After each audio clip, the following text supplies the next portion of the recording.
Crypto इतना widely use हो रहा है हर जगह, गवर्नमेंट्स की नजर से बच ही नहीं रहा है। कुछ कुछ देशों ने बैन लगा दिया है क्रिप्टो पे, वहीं पे कुछ देश जैसे कि इंडिया ने हाई टैक्सेस लगा दिए हैं। तो रिसेंटली यूनियन बजट 2022 में डिस्कस किया गया कि कैसे क्रिप्टो करेंसीज जो है वो इंडिया के लिए काफी ज्यादा प्रॉब्लमैटिक बनती जा रही है। स्पेशली यहाँ पे मेन कंसर्न्स बताए गए मनी लॉन्ड्रिंग और टेरर फंडिंग को लेके, जिसके साथ इंट्रोड्यूस किया गया क्रिप्टो टैक्स। तो बहुत सारे लोगों को ना अभी तक ये क्लैरिटी नहीं आ रही है कि ये एक्चुअली में क्रिप्टो टैक्स इंडिया में काम कैसे कर रहा है। 30% टैक्स, इतना ये इतना वो, लेकिन हर स्टेज पे वेरिड एंगल्स पे, वेरिड स्टेजेस पे कितना टैक्स कैसे बन रहा है, एंड लोग जो नहीं देना चाहते हैं वो क्या कर रहे हैं, एंड क्या एक्चुअली में करना सही है, ये पूरा का पूरा डिस्कशन आपको इस वीडियो के अंदर फुल क्लैरिटी के साथ मिल जाएगा कि अगर आप क्रिप्टो में डील कर रहे हो, अगर आप क्रिप्टो खरीदते बेचते हो, ट्रेड कर रहे हो, या फिर आप एनएफटीज में इन्वेस्ट कर रहे हो, ऐसे में आपके लिए टैक्स का क्या सिस्टम लागू हो चुका है, ये आपको इस वीडियो में समझ में आ जाएगा। तो वीडियो पूरी लास्ट तक देखना, क्योंकि हर चीज एक के बाद एक इंटरलिंक्ड है। सबसे पहले है इनकम टैक्स, जिसमें 30% का यहाँ पे फ्लैट रेट एक रखा गया है, जिसका मतलब गवर्नमेंट ने क्लैरिफाई किया कि अगर आपका क्रिप्टो, एनएफटी या फिर कोई भी अदर वर्चुअल एसेट है जिसमें आपने इन्वेस्ट किया है, तो उसके गेन्स जो भी होंगे उस पर फ्लैट 30% आपको देना होगा, प्लस लॉसेस ऑफसेट नहीं होंगे। इट्स लाइक लॉस हुआ तो तुम्हारा, लेकिन प्रॉफिट हुआ तो उसमें से टैक्स हमारा। गवर्नमेंट ने यह भी क्लैरिफाई किया कि एक क्रिप्टो से अगर आपको गेन्स हुआ है तो उसको आप दूसरी क्रिप्टो के लॉसेस से अगेंस्ट में ऑफसेट नहीं कर सकते। मतलब समझे? नहीं, मैं बताता हूं। एग्जाम्पल के तौर पे आप समझ लो, आपने 2 कॉइन्स खरीदे, 1000 रुपए का सोलाना या सोल खरीदा और 1000 रुपए का इथेरियम या ईथ खरीदा।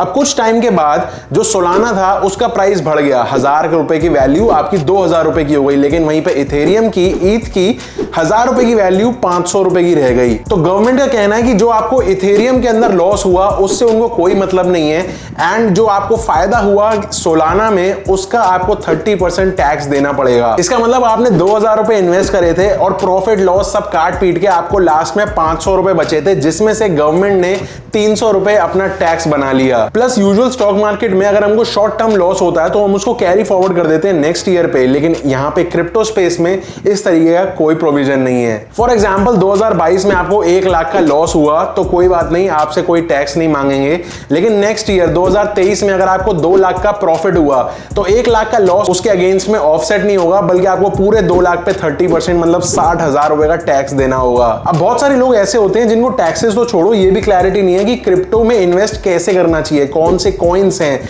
मैक्सिमाइजेशन कैसे करें अपने प्रॉफिट का, प्लेटफॉर्म कौन सा यूज करें इन्वेस्ट करने के लिए। तो यहां पे मैं आपकी थोड़ी सी हेल्प कर देता हूं, क्योंकि thanks to Mudrex for supporting our work and collaborating for this video. Mudrex एक ग्लोबल क्रिप्टो इन्वेस्टमेंट प्लेटफॉर्म है जो 2018 में स्टार्ट हुआ था। इनके पास custom crypto baskets, coin sets and curated portfolios हैं। It's like safe way to invest in crypto. Coin sets हर महीने रीबैलेंस करते हैं इनके experts for maximum gains, and customer base भी 2 लाख प्लस है, तो ट्रस्टेड है, कोई टेंशन नहीं। आज की डेट में मुद्रेक्स वर्ल्ड का largest crypto index investment platform है। कस्टमर सपोर्ट 24/7 है, एंड केवाईसी भी काफी सिंपल है। सिर्फ 3 चीजें चाहिए, Aadhaar card, PAN card and bank statement, that's it. एक और इंटरेस्टिंग बात बताता हूं, जो इनका वॉलेट है वो पावर्ड है बाइनेंस से, and cherry on the cake ये है कि आपको हमारे स्पेशल कोड से साइन अप करने पे $15 एब्सोल्युटली फ्री मिलते हैं इन योर मुद्रेक्स वॉलेट। लेकिन ये सिर्फ फर्स्ट 1000 साइन अप्स के लिए है, तो देर मत करो, लिंक डिस्क्रिप्शन में है, जाके डाउनलोड कर लो Mudrex and start your smart and systematic crypto investments journey now. अब चलते हैं अपने दूसरे टैक्स के ऊपर, जो कि है टीडीएस। क्रिप्टो के ट्रांजैक्शंस पे 1% टीडीएस भी कटना स्टार्ट हो गया है 1 जुलाई 2022 से। अब चाहे आप खरीद रहे हो या बेच रहे हो, आपको फायदा हो रहा है या नुकसान हो रहा है, ये 1% टीडीएस आपको देना ही पड़ेगा at the time of transaction. Plus एक पॉइंट यहां पे ये कि अगर आपको लॉस हो रहा है तो वो आप रिबेट ले सकते हो, उसको अलग से आईटीआर में फाइल करके। इसके बाद जीएसटी को कैसे भूल गए? Yes, GST 28%। अभी तक जीएसटी लगा नहीं है, लेकिन लग्जरी और नॉन एसेंशियल आइटम्स पे 28% जीएसटी लगता है, जो कि सोचा जा रहा है कि क्रिप्टो के ऊपर लगाया जाएगा। अभी जीएसटी काउंसिल की इसके ऊपर मीटिंग होनी है, जिसमें जो क्रिप्टो माइनिंग है उसको एज अ सर्विस लेके 28% जीएसटी लगा सकते हैं ये लोग क्रिप्टो रिलेटेड ट्रांजैक्शंस के ऊपर। ये सारी टैक्सेशन की गाइडलाइंस आते ही क्रिप्टो इन्वेस्टर्स की ना मतलब बुद्धि घूम रही है कि भाई हम इतने रिस्की एसेट्स में पैसे डाल रहे हैं, रिस्क ले रहे हैं थोड़ा सा ज्यादा प्रॉफिट के लिए, वो प्रॉफिट हमें मिलेगा या मोदी जी को मिल जाएगा सारा का सारा। इस सज्जन को क्या तकलीफ है भाई? अगली चीज एयर ड्रॉप्स। आपको पता होगा क्रिप्टो स्पेस में ना एयर ड्रॉप्स का काफी चलन है। एयर ड्रॉप्स जिसको नहीं पता, कोई भी नया जब प्रोजेक्ट स्टार्ट हो रहा होता है तो वहां पे एयर ड्रॉप्स ये लोग यूज करते हैं मार्केटिंग एंड प्रमोशन के लिए। अब इसके ऊपर एक डिटेल वीडियो मैं बाद में बना दूंगा इसी चैनल के ऊपर, अगर आप इंटरेस्टेड हो तो बता देना। लेकिन अभी के लिए आप ऐसे समझ लो, free money for early adopters जो प्रोजेक्ट्स वाले होते हैं वो दे देते हैं अपने सारे जो नई नई पब्लिक जुड़ रही होती है उनके प्रोजेक्ट से। इस चीज को कैसे ट्रीट किया जाएगा इंडिया के टैक्स स्लैब के अंदर? तो एयर ड्रॉप बेसिकली हमको तो फ्री में मिल रहा है, लेकिन उसके ऊपर टैक्स, यस, यहां पे जो हमको एयर ड्रॉप मिल रहा है उसके ऊपर हमको टैक्स देना होगा। फ्लैट 30% नहीं, लेकिन ये आएगा इनकम टैक्स वाली स्लैब के हिसाब से, क्योंकि ये अदर इनकम्स के अंदर जोड़ दिया जाएगा। अब आप जिस भी स्लैब में फॉल कर रहे होगे उस हिसाब से आप इसके ऊपर टैक्स भरोगे। मैं आपको स्लैब रेफरेंस के लिए लगा दूंगा तो आप उसको रेफर कर सकते हो। लेकिन ये तो एयर ड्रॉप मिलने की बात हो गई। अगर आप उसको होल्ड कर रहे हो और उसकी वैल्यू बढ़ती जा रही है तो क्या? तो आपको वही आप 30% वाले सिस्टम के अंदर आ जाओगे। 30% आपको अपने प्रॉफिट के ऊपर देना पड़ेगा। मैं एक छोटा सा एग्जांपल से आपको समझाने की कोशिश करता हूं। लेट्स से आपको 1000 कॉइन्स मिले, आपको 100 रुपए की जिनकी वैल्यू है, जिसका मतलब 1 लाख रुपए का आपको एयर ड्रॉप मिला। अब उस 1 लाख रुपए के ऊपर आपकी जो भी टैक्स स्लैब आ रही होगी इनकम टैक्स वाली, उस हिसाब से आपको टैक्स देना पड़ेगा। लेट्स से 20% वाला स्लैब है आपका, तो आपको 20% टैक्स, यानी 1 लाख पे 20,000 टैक्स आपका नॉर्मली बन गया। इसके बाद आपने उसको होल्ड किया कुछ टाइम उस एयर ड्रॉप को, और आपने सोचा मैं बाद में बेचूंगा।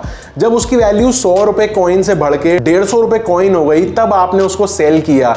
इसका मतलब आपने यहाँ पे प्रॉफिट बनाया 50 रुपए कॉइन का इंटू 1000 कॉइन्स, जिसका मतलब 50,000 रुपए। इस 50,000 रुपए के ऊपर आपको 30% का टैक्स देना पड़ेगा, जो कि फ्लैट क्रिप्टो का टैक्स है। तो 50,000 रुपए के ऊपर आपका 15,000 टैक्स बना और 1 लाख के ऊपर 20,000 का टैक्स बना। तो 35,000 का तो टैक्स ये, प्लस जो टीडीएस लगेगा 1% का सारी ट्रांजैक्शंस पे, वो अलग। अब काफी सारे लोगों को लगता है कि आजकल कॉइन्स तो कम, एनएफटीज में ज्यादा एयर ड्रॉप्स आ रहे हैं, या फिर वो लोग एनएफटीज के अंदर ज्यादा इन्वॉल्व्ड हैं। तो ऐसे में एनएफटीज का क्या होगा? एग्जैक्टली वही होगा जो हम एयर ड्रॉप्स के सिस्टम में हमने कर रहे हैं। अगर आपको एनएफटी कोई एयर ड्रॉप में मिली है तो उसकी उस डेट की वैल्यू के हिसाब से आपको इनकम टैक्स अपना स्लैब वाइज देना पड़ेगा। इसके बाद अगर उस एनएफटी की वैल्यू बढ़ती है जब आप बेचते हो, तो आपको डिफरेंस पे 30% क्रिप्टो टैक्स प्लस टीडीएस के ट्रांजैक्शंस वाला चार्ज देना पड़ेगा। अब स्टेकिंग की बात आती है तो स्टेकिंग में भी एग्जैक्टली यही सीन है। आप जब कॉइन्स खरीदते हो तो वहां पे टीडीएस लग गया, उसके बाद आप स्टेक करते हो और उसके ऊपर रिवॉर्ड मिलता जाता है। इतने टाइम का जो आप रिवॉर्ड कलेक्ट करते हो, उसकी जो वैल्यू ग्रो करती है, उसके ऊपर आपको दोनों अलग अलग टैक्सेस पे करने पड़ेंगे। लास्टली काफी सारे लोग P2P वाले मेथड को लेके कंफ्यूज हैं। वो लोग सोच रहे हैं कि भाई हम एग्जेम्प्ट हो सकते हैं टैक्स से अगर हम P2P को यूज करें तो, लेकिन मेरी ओपिनियन में आप नहीं बच सकते किसी भी तरीके से। अगर आप अपना बैंक अकाउंट यूज कर रहे हो और उसके बाद शो करो या नहीं करो, आप इवेंचुअली वहां पे एक सर्कल के अंदर फंस रहे हो। कैसे, मैं बताता हूं। जब आप किसी को सेल करते हो तो आपके बैंक अकाउंट में पैसा आता है। इवेंचुअली गवर्नमेंट आपसे पूछने वाली है, आपका सीए आपसे पूछने वाला है कि ये पैसा आया कहां से। अगर आपका कोई कस्टमर है, कोई क्लाइंट है जिसने आपको पैसे भेजे हैं, तो आप अपना बिल दिखाओ, आपने क्या उनको बेचा। अगर आपने बिल इशू कर भी दिया तो उसके बाद आपको जीएसटी पे करना पड़ेगा, जो इनकम हुई उसके ऊपर इनकम टैक्स भरना पड़ेगा। और नहीं, अगर आप डिस्क्लोज करते हो कि ये P2P का पैसा है तो उसके ऊपर तो टैक्स है ही। प्लस P2P में काफी सारे एक्सचेंजेस पे क्या हो रहा है कि जब आप सेल करते हो, आपके अकाउंट में पैसा आता है, तो वहां पे बैंक के नरेशन में P2P लिख के आ जाता है, जो कि सीधा सीधा बैंक्स उनको हाईलाइट करती चल रही हैं अपने सिस्टम में। और रिसेंटली बहुत सारे अकाउंट्स फ्रीज भी हुए हैं, क्योंकि उन्होंने अपने सेविंग्स अकाउंट के अंदर P2P वाली ट्रांजैक्शंस बहुत ज्यादा बड़ी लिमिट्स के अंदर कर दी थी। बेसिकली बैंक्स के पास बतेरे तरीके हैं, इंडिकेटर्स आपके अकाउंट्स में पता लगाने के लिए। प्लस गवर्नमेंट का हर तरफ से जो शिकंजा कसता जा रहा है, तो बिल्कुल भी रेकमेंड नहीं है कि आप टैक्स को अवॉइड करो या बचने की कोशिश करो। अगर आप क्रिप्टो स्पेस में एक्टिव हो, अगर आप डील करना चाहते हो, रेगुलरली ट्रेड करना चाहते हो, इन्वेस्ट करना चाहते हो, तो भाई कायदे की बात तो यही है कि टैक्स को अडॉप्ट कर लो, भले वो 30% हो या कम, देना तो पड़ेगा ही। जो अभी की सिचुएशन चल रही है उस हिसाब से मैं रेकमेंड ये करूंगा आपको कि आप एक या तो एक्सेल शीट या फिर अपनी एक ऐसी पर्सनल डायरी मेंटेन कीजिए, जिसके ऊपर आप सारे के सारे अपने ट्रेड्स को नोट डाउन कर लीजिए। कौन सा कॉइन आपने कितने रुपए में, कौन सी डेट को, कितनी क्वांटिटी में खरीदा, एंड सेम डिटेल्स सेलिंग वाले के हिसाब से, जिससे आपके पास एक बहुत ही डिटेल्ड तरीके से आपके पास एनालिसिस रहे। अब बात बात आ जाती है कि वो लोग क्या कर रहे हैं जो इस टैक्स से बचना चाहते हैं, अवॉइड करने की कौन कौन सी स्कीमें लगा रहे हैं। तो सबसे पहली चीज तो जो लोग एक्टिवली वर्क कर रहे हैं, जो फुल टाइम क्रिप्टो स्पेस में ही होते हैं, वो ज्यादातर इंडिया छोड़ के दूसरी कंट्रीज के अंदर जा रहे हैं, जैसे कि दुबई हो गया, एल सल्वाडोर हो गया, जहां पे क्रिप्टो के ऊपर कोई ऐसा अलग से इतना हैवी टैक्सेशन नहीं है। प्लस दूसरी चीज क्या करते हैं लोग, डेक्सेस यूज करते हैं। अब जो नॉर्मली एक्सचेंजेस होते हैं ना, वो दो तरीके के होते हैं, एक CEX जिसको सेक्स बोलते हैं, दूसरा डेक्स DEX, सेंट्रलाइज्ड एक्सचेंज और डिसेंट्रलाइज्ड एक्सचेंज। अब बेसिकली सेंट्रलाइज्ड एक्सचेंज हो गया हमारा बाइनेंस, KuCoin, एल बैंक, ये सारे ऐसे एक्सचेंजेस हैं जो गवर्नमेंट के एक तरीके से अंडर में आते हैं। एक सेंट्रलाइज्ड एंटिटी है जो सारी चीजों को कंट्रोल कर रही है। यहाँ पे आपको KYC करनी पड़ेगी, अपना आधार पैन अपना लगाना पड़ेगा, बैंक अकाउंट लिंक करना पड़ेगा, एक आपकी आइडेंटिटी क्रिएट हो जाती है, आपका एक अकाउंट बन जाता है। On the other hand DEX यानी डेक्स के ऊपर ऐसा कुछ भी नहीं होता। आपका जो मेटामास्क या फिर ट्रस्ट वॉलेट का जो एड्रेस होता है, सिर्फ वही आपकी आइडेंटिटी रहती है। काम आप सारे कर सकते हो, ट्रेड कर सकते हो, आपको खरीदने बेचने कॉइन्स सब कुछ कर सकते हो, लेकिन आपकी कोई भी आइडेंटिटी नहीं पड़ रही, आपका कोई नाम, नंबर, फोटो कुछ नहीं जाता यहाँ पे, सिर्फ आपका वॉलेट एड्रेस कनेक्ट हो जाता है। अब यहाँ पे डेक्सेस लोग यूज करते तो हैं, काफी सारे लोग टैक्स बचाने के लिए भी करते हैं, लेकिन डेक्सेस का एक डाउनसाइड ये है कि एक तो ना बहुत इजी नहीं होता यहाँ पे डेक्सेस के टूल्स को समझना और उसको यूज करना काफी रिस्की रहता है, क्योंकि डिसेंट्रलाइज्ड है इसलिए रिस्क पूरा का पूरा इन्वेस्टर का रहता है। कल को अगर वो डेक्स भाग गया तो कोई भी कुछ नहीं कर सकता, आपका पैसा पूरा का पूरा जीरो हो गया। यही केस CEX के अंदर इतना ज्यादा नहीं होता, क्योंकि वो काफी हद तक स्टेबल होते हैं, उनके बहुत बड़े हाथ फैले हुए होते हैं, उनके चेहरे सामने होते हैं दुनिया के कि कौन कौन सा एक्सचेंज चला रहा है। डेक्सेस के कुछ एग्जांपल बताऊं तो यहाँ पे आप यूनिस्वैप है, पैनकेकस्वैप है और ऐसे बहुत सारे बतेरे हैं जहां पे आप किसी भी कॉइन से किसी भी कॉइन में ट्रेड कर सकते हो बहुत ही इजीली, और बस उनकी छोटी सी फीस होती है, वो आपको डिडक्ट होके मिल जाती है। एक बहुत ही कॉमन क्वेश्चन जो काफी सारे लोगों के दिमाग में होता है, मुझे इंस्टा पे काफी सारे DMs आए और डिस्कॉर्ड पे भी ये क्वेश्चन उठा है। डिस्कॉर्ड पे हमारा सर्वर है, बाय द वे, अगर आप नहीं हो वहां पे तो आ सकते हो क्रिप्टो रिलेटेड और NFT रिलेटेड टॉक्स के लिए। क्वेश्चन ये है कि क्या जो 30% टैक्स है, सपोज हमने आज किसी प्रोजेक्ट में पैसे लगाए हैं और हम उसको निकालना चाहते हैं प्रॉफिट के साथ, तो जो 30% टैक्स है क्या वो उसी टाइम पे हमको कट के मिलता है या फिर हमको अलग से पे करना पड़ता है?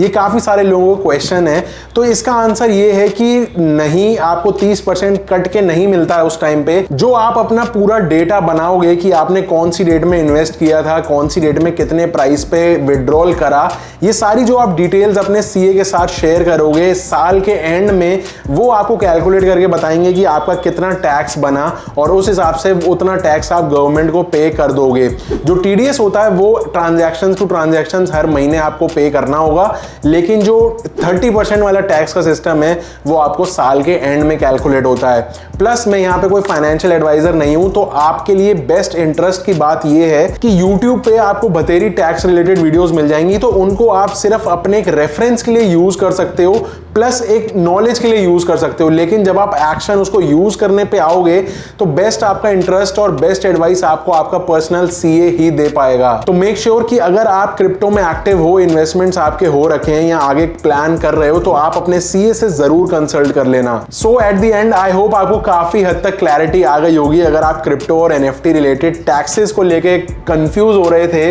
कि भाई कैसे सारा टैक्स का सिस्टम चल रहा है, कितना पैसा लगेगा कितना नहीं लगेगा, तो आई होप इस वीडियो से आपको काफी हद तक जो एयर है वो सेटल हो गई होगी। इतना ही था इस वाली वीडियो में। ऑल्सो मुद्रेक्स को डाउनलोड करना मत भूलना, लिंक डिस्क्रिप्शन में है। हमारे स्पेशल कोड से आपको $15 एब्सोल्युटली फ्री मिल रहे हैं, तो लिंक डिस्क्रिप्शन में है। Start your smart and systematic crypto investments now. Video पसंद आई तो लाइक कर देना, सब्सक्राइब कर देना चैनल को। मिलता हूं आपसे अगली वीडियो में, तब तक के लिए स्टे NFTified।